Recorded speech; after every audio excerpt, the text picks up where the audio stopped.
सब देखने और सुनने वालों की खिदमत में मोहब्बत भरा सलाम। हमारे साथ हैं इरफान अहमद खान साहब और जर्मनी के मतलब आपको हम खबरें देते रहते हैं यूरोप में क्या चल रहा है, सियासी पनाह गैर मुल्की। और आज पूछेंगे खान साहब आज क्या लेके आए हैं हमारे देखने वालों को। बस अब खास बात तो अब यही कह लें कि भाई कल आपने एक बात की थी कि भाई बॉर्डर कंट्रोल हुआ है किसी पाकिस्तानी का या किसी दोस्त का, तो उन्होंने बेइज्जती फील की, आप इटली से आ रहे थे। मैं खुद ही आ रहा था, दोस्त नहीं आ रहा था, मैं खुद ही आ रहा था। हाँ, तो बॉर्डर कंट्रोल के ऊपर बेइज्जती फील की गई। हाँ जी। उस मामले में जर्मनी ने फैसला किया है कि वो बॉर्डर कंट्रोल जो है वो खत्म कर रहे हैं। और इस बारे में जो बयान आया वो ये कि भाई जो यूरोपियन यूनियन का जो कल दाखिला जो इकट्ठे हुए थे ब्रसल्स में मंडे को, उनमें इन्होंने बास इमिग्रेंट्स की जो बास पॉलिसीज जो है उनके ऊपर एक नुक्ता नजर पर इकट्ठे हो गए। और उसके बाद जर्मनी ने सरकारी तौर पर ऐलान किया कि हमने जो बॉर्डर कंट्रोल शुरू किया था वो सितंबर 2024 में मिस्टर मिस्टर शुल्स उस वक्त वो थे चांसलर थे जर्मनी के, जैस्पर डेगे थे जी। तो उस वक्त बॉर्डर कंट्रोल हमने शुरू किया था। मजबूरी थी कि भाई हम बहुत ज्यादा हमारे पास दुनिया आ रही थी इन बॉर्डर के हिसाब से। तो अब क्योंकि और उस वक्त उसकी वजह ये थी कि यूरोप जो है एक पॉलिसी के ऊपर सब इकट्ठे नहीं थे। अब इतने अर्से के बाद हमने डिस्कशंस करने के बाद अब सब एक नुक्ते नजर पर आ गए हैं।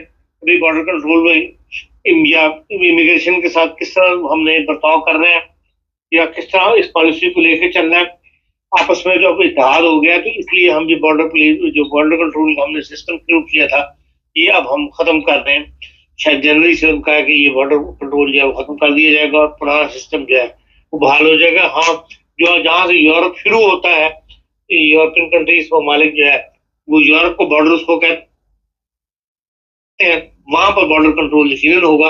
लेकिन इनसाइड यूरोप ममालिक में जो जर्मनी के अंदर एंट्री में बॉर्डर कंट्रोल शुरू किया था वो उन्होंने खत्म कर दिया है। ये एक अच्छी कल से मामले से मुतल्लिक खबर है। कल एक और मामला डिस्कस हुआ था कि भाई जर्मन चांसलर से जो मुलाकात की है उसने आम पब्लिक के अंदर जी। उसके अंदर उसे एक सवाल किया गया था, एक डॉक्टर ने सवाल किया था क्योंकि हर तबके फिक्र के लोग उसमें थे, जिंदगी शोबा जिंदगी के लोगों को बुलाया गया था। उसके अंदर रेस्टोरेंट्स वाले भी थे जिन्होंने कहा 14,000 रेस्टोरेंट जो बंद हो गए जब से ये महंगाई बढ़ी है, जब से ये कोरोना के बाद से प्राइसें बहुत ज्यादा हाई हो गई हैं तो हमारे कारोबार बंद हो गए। इस तरह भी हुकूमत को फिक्र करनी चाहिए।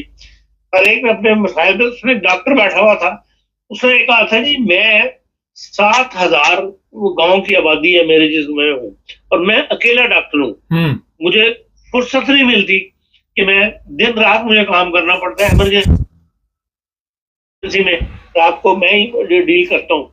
और उसने और मिसालें दी थी बाज गाँव की इलाकों की कि वहां पर शॉर्टेज की कमी है। तो उसका शिकवा ये था कि हुकूमत इस तरफ तवज्जो नहीं कर रही, जो बाहर से डॉक्टर्स हैं उनको रुकावटें डालते हैं डालने के अंदर हुकूमत। अगर आपके पास डॉक्टर तैयार नहीं हो रही है, आपके डॉक्टर तैयार होने के बाद मुल्क छोड़ के बाहर चले जाते हैं, तो बहरहाल जो अवाम यहाँ रह रहे हैं उनकी भी तो आपने हम निगराश करनी है, तो डॉक्टरों की कमी को जो पूरा करना चाहिए। उसके ऊपर जर्मन चांसलर ने बड़ा पोलाइट जवाब दिया था। उन्होंने कहा था कि ये बात आपकी दुरुस्त है कि भाई हमारा जो मेडिकल सिस्टम है वो दिन ब दिन टाइट होता चला जा रहा है, उसमें हमें बहुत ज्यादा लोगों की जरूरत है और वो कमी हम पूरी नहीं कर पा रहे। जबकि हमने बहुत कोशिशें करके देख ली है, बहुत ऑफरें करके देख ली है लोगों को कि भाई आप बाहर के मालिक के लोगों को कि आप मेडिकल के अंदर आए, यहाँ पर आके मेडिकल सर्विसेज में ज्वाइन करें, लेकिन लोग नहीं आ रहे। उस जितनी तादाद हम कम मतलब उस तादाद में लोग नहीं आ रहे जितनी हमें जरूरत है। हमारा ये सिस्टम ये प्रॉब्लम हमारी बढ़ती चली आ रही है। तो बड़ा पोलाइटली में उन्होंने ये इस किस्म की बात की थी। उसके ऊपर आज काफी जर्मन में अखबारों में नोटिस किया गया है कि भाई जो जबान वहां जर्मन चांसलर ने इस्तेमाल की उसके ऊपर उन्होंने कहा है कि आपने जब से चांसलर बने हैं उस वक्त से लेके अब तक आपकी जो इमिग्रेशन के बारे में, इमिग्रेशन पॉलिसीज के बारे में गैर मुल्कों को सख्त अल्फाज इस्तेमाल करते रहे। उसकी उन्होंने मिसालें दी है। अक्टूबर की बात उनकी तकारीर की, तो उन्होंने कहा कि जब आपका हमारा गुजारा नहीं है इमिग्रेशन के बगैर, हमारे इमिग्रेंट लोगों के बगैर, तो फिर हमें अपने रवैये बदलने चाहिए। हमें इतनी हार्ड लैंग्वेज इस्तेमाल नहीं करनी चाहिए। जो लैंग्वेज चांसलर ने उस ARD के प्रोग्राम में इस्तेमाल किया है, वो आम सियासी जलसों में क्यों नहीं इस्तेमाल की जा सकती। जब हमारी जरूरत है और हमें इसके बगैर नहीं जिंदा रह सकते, तो फिर हमें ऐसी पॉलिसीज बनानी चाहिए या ऐसा माहौल मुल्क के अंदर क्रिएट करना चाहिए। ये खाली इमिग्रेशन पॉलिसी लोगों के लिए नहीं है, बल्कि हमारे अपने मुल्क के अवाम की जरूरत बन चुकी है, तो फिर उसको बाहर पूरा करना है। तो इसलिए हमें अपने रवैये जो है वो बदलने चाहिए। कि बड़ा अच्छा आर्टिकल जो है 2-3 अखबारों में आया है, तो उनके उसको नोटिस किया गया। तो ये भी एक अच्छा साइन है कि भाई सियासी तौर पर AFD का मुकाबला करने के लिए ये नहीं कि वैसी जबान इस्तेमाल की जाए जो AFD कर रही है, बल्कि लोगों को तैयार किया जाए कि वो जरूरत के मुताबिक अपनी जरूरत को एहसास करें और इमिग्रेंट के साथ जो है वो अच्छा रवैया जो इख्तियार करें। जी हाँ साहब, एक चीज आजकल और नई सामने तो नहीं, पहले भी बात हो रही थी, ये जो लोग इटली से और यूनान से आए हुए हैं यहाँ पे सियासी बनाव वाले, इस पर भी हमारे पास ये इतला है कि अगले 6 माह में इनको वापस भेजा जाएगा। आप देख रहे हैं कि इतनी बड़ी तादाद में ये लोग आए हुए हैं, सबको भेजा जा सकता है वापस यूनान या इटली? देखिए देखिए इस मामले में कोर्ट का फैसला है। जर्मन कोर्ट ने ये कह दिया है कि भाई जो लोग जिस ममालिक में उन्होंने असाइलम अप्लाई किया था, वो जो आर्जी पाबंदी उस पर लग गई थी कि भाई उनको यहाँ जर्मनी में रख लिया जाए, वो कोविड की वजह से थी। उसमें दाखिल हो गए दौरान उनको उनका सब ना करो। लेकिन अब कोर्ट ने फैसला कर दिया है कि जिस मुल्क ने जहाँ पे असाइलम के लिए अप्लाई किया था वो वहां पर वापस जाए। तो ये बहरहाल पॉलिसी का हिस्सा है, तो इसलिए कोर्ट का फैसला आ जाए तो आपको पता है हुकूमत उसको पूरी तरह अमल करवाती है। तो उसमें हुकूमत का हाथ भारी हो जाता है कि भाई हाँ उनकी बात में वैल्यू, मतलब उनकी अहमियत बढ़ जाती है। तो वो जाहिर है कि उनका रास्ता साफ हो गया। तो वो अभी तक तो यही कोशिश कर रहे हैं, लोगों को यही कह रहे हैं कि भाई वहाँ जाओ, और फिर उन्हें बोर्डे जो है मजीद वीजे ऐसे लोगों को नहीं दे रहे और उन्हें वापस उन्हीं ममालिक में भिजवाया जा रहा है। खासा रशिया के साथ अभी तक लग रहा है कि कोई आगे बातचीत जो है वो फाइनल नहीं नजर आ रही, क्या देख रहे हैं आप? लेकिन उसमें उन्होंने 18 दिसंबर तक ले गए हैं बात को, कि 18 दिसंबर को तक हम इस पर कोई ना कोई फैसला कर लेंगे। लेकिन अब ये भी कहा जा रहा है कल से कि भाई दिसंबर में किसी मतलब एंड ऑफ दिसंबर तक ये बातचीत किसी फाइनल तक पहुंच जाएगी। कहानी ये बीच में आनी शुरू हो गई है कि भाई जो यूक्रेन है उसके अंदर अमेरिका चाहता है कि वहां पर इलेक्शन हो और वहां पर एक मुंतखब हुकूमत बनाई जाए और उसके बाद फिर उससे बातचीत जो है वो की जाए। इसका मतलब है कि जो मौजूदा सदर है इसके यूक्रेन के उसके साथ अमेरिका खुश नहीं है या वो उस तरह हाँ में हाँ नहीं मिला रहे, उनका झुकाव बहरहाल वो हर मामले में अभी तक यूरोप से मशवरा कर रहे हैं। तो अब कल से ये बात जो है वो उठ गई है। उन्होंने कहा कि 90 दिन के अंदर मैं इलेक्शन करवाने के लिए तैयार हूँ, करवा सकता हूँ, तो शर्त है कि वहां पर इस दौरान किसी किस्म का कोई हमला ना किया जाए और वहां पर अमन के हालात जो है वो यूक्रेन में हो और हो फिलहाल। तो मैं फिर 90 दिन में इलेक्शन करवाने में वो तैयार हो गए। तो मुमकिन है कि अब वहां पर इलेक्शन हो जाए और उसके बाद जो भी गवर्नमेंट बने या जो भी हेड ऑफ द स्टेट बने, जिसकी भी हुकूमत कायम हो, उसके साथ फिर अमेरिका जो है वो नई डील करवाए। खान साहब, पाकिस्तान चलते हैं, इमरान खान की बहनें हैं वो जेल के बाहर बैठी रहती है, मुलाकात नहीं होती, रात ऑपरेशन किया गया है और पानी वगैरह फेंका गया है और वहाँ से ये भी इतला है कई लोग जख्मी हुए।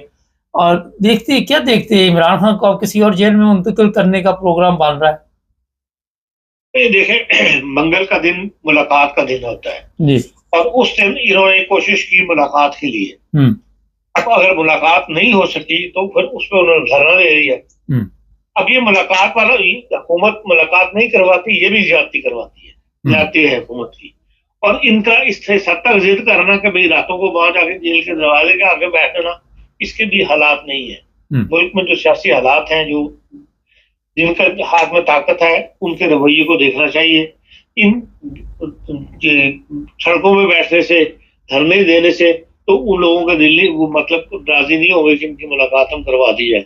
मुलाकात में रुकावट जो है वो जाहिर बात इस्टेब्लिशमेंट ही है, और इस्टेब्लिशमेंट का हाथ और ज्यादा मजबूत हो गया है।